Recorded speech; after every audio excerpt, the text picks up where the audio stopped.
Ladies and gentlemen, Raila Amolo Odinga might not be on the ballot in 2027. This is going to change politics completely because it is going to be the first time Raila Odinga is not going to be on the ballot, but is going to participate, likely to support Samoei Ruto. I have a question, ladies and gentlemen.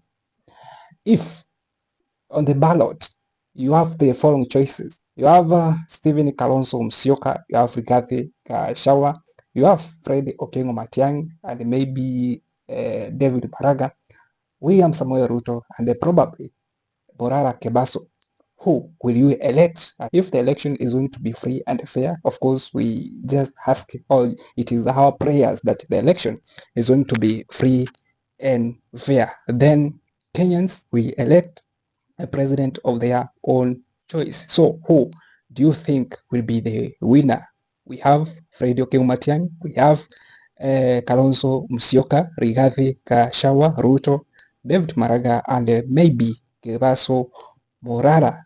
Write in the comment section who you will vote. Utavotia nani? Mwandike hapo kwenye comment section ndio tuweze tuende sambamba. Now, briefly, I want to talk about the following people. Let me start with Rigathi Gachagua. It is going to be a miracle, though not completely blocked from contesting in 2027. But remember, Rigiji has an active case in courts.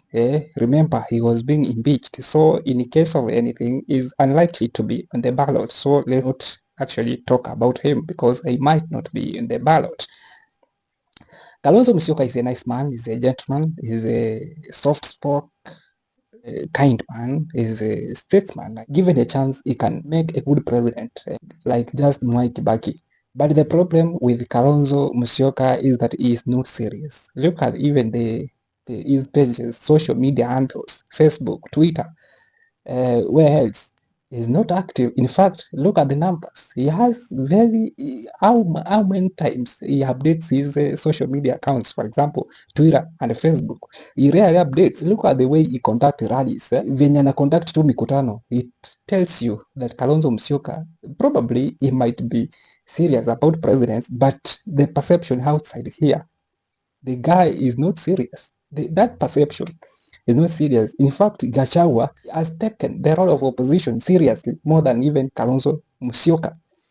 So in that case, Kalonzo will make a good president, but the guy needs to be serious.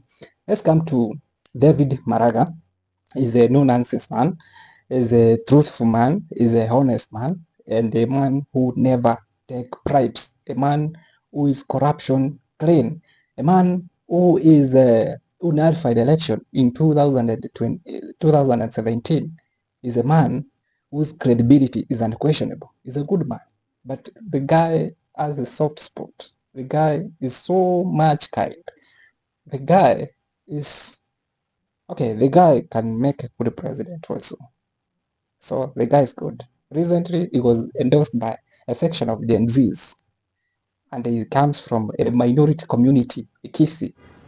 Vile mumeambiwa, vijana waliniuliza nifikirie nisimame alafu tufanye kazi na wao. Wasee wakaniuliza, iko wasee wamekuja wakaniuliza, watu wazima wameniuliza, na vile mambo iko vizuri ni kujadiliana, si ndio? Wale walikuja na tukasema wacha tujadiliane na watu ndio tukienda mbele tunajua ati ya kwamba sio wale peke yao walikuja, hata wengine wako pamoja. So what about David Maraga? Do you think he can make a good president? Yes, he can make a good president. He has demonstrated this before. He's a tough man, a man who will not condone corruption. But I don't know which action he will take as a president because yeye ni mpole na watu wanaweza kosa kumsikiza. Morara Kebaso is a young.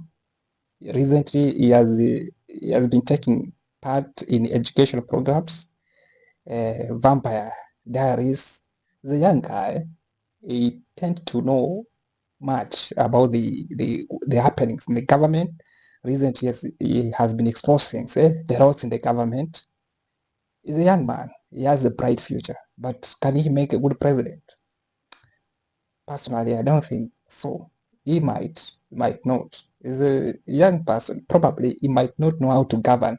He might, as far as he understands, he has knowledge, maybe from school.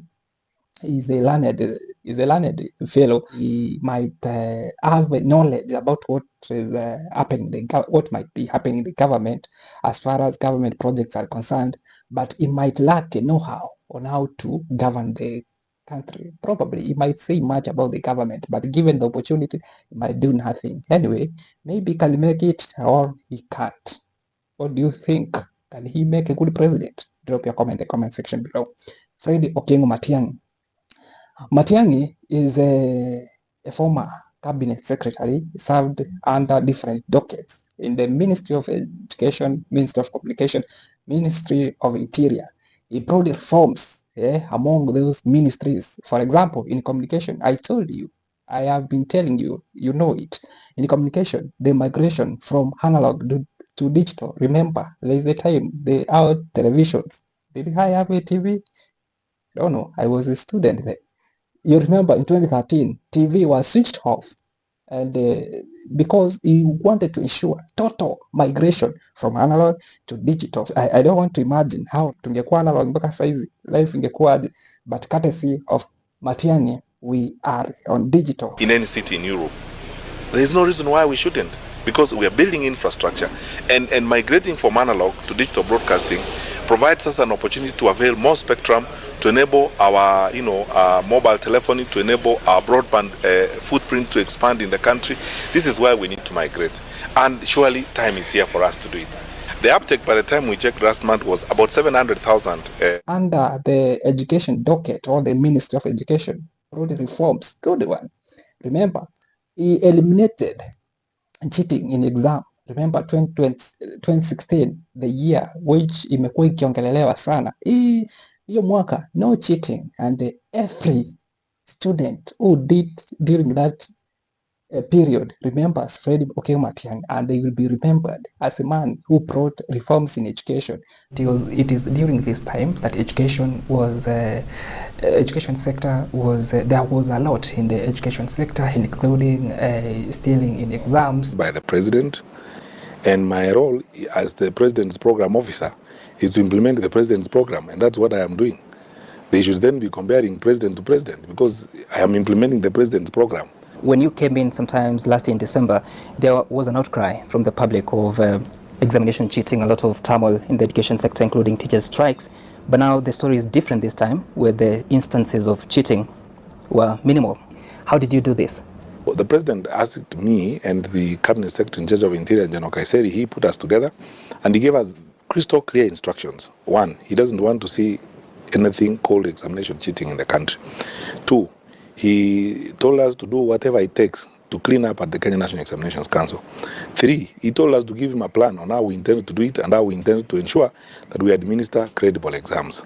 So we embarked on that assignment, directly supervised by the president. It's just that a lot of people do not know this and they don't see this. We embarked on this. We studied the national examination cycle. We analyzed the cycle. We looked at the security risks, where they were, the challenges of the institution.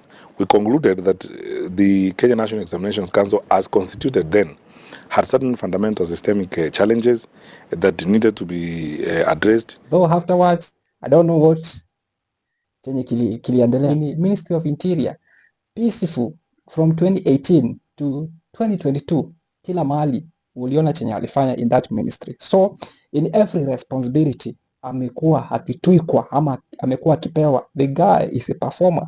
The guy has demonstrated that he can perform. So can he make a good president? What do you think? Yes. Although kuna watu wanaargue ya kwamba kulikuwa na changamoto during his time. For example, when he was in Ministry of Interior, walisema ya kwamba aliua watu wengi in 2017. Na hivyo eti akipewa upresident anaweza ua watu wengi sana, eti aliua. Remember, he was working under somebody. So I don't want to argue that. What do you think about it? Wanasema when he was in the Ministry of Communication aliwaswichia TV kwa kilazima. So was it a good think? Was it a positive impact? Was it a good thing? What was the result? Was the result positive? Yes, it was positive. Switching televisions was a positive thing. In fact, kama si hivyo hatunge migrate from sahi tungekuwa analog. He did a good thing. And I feel think that in 2016 when he was in education sector aliwakazia sana. I don't know how you are going to argue, but for me Matiang'i will make a good president. And recently a section of Gen Zs wamemwendozi wakasema ya kwamba Matiang'i anafaa kuje na aweze kusimama urais, na Matiang'i ameitikia wito and is on the way, but the government so keen wamfungulie mashtaka ingine wamwekelee ili aweze kumkata miguu ndio asikuwe na uungwaji mkono ama asikuwe na ile sasa ati ya kufree sana, yani kumuuzia tu uoga. I don't know what is going to happen. I don't know what you think. What do you think? Nani atamake? For me, I will say I will go with Matiang'i. And probably if it is not Matiang'i, then Maraga can make a good president. But even Kalonzo Musyoka will also make a good president. The only problem, the guy is not serious. I don't know what you think. Drop your comment in the comments section below. Let's meet in the comment section below. Don't forget to subscribe to this channel. Turn on the notification bell so that you are notified every time we post a new video like this. My name is SC Bon.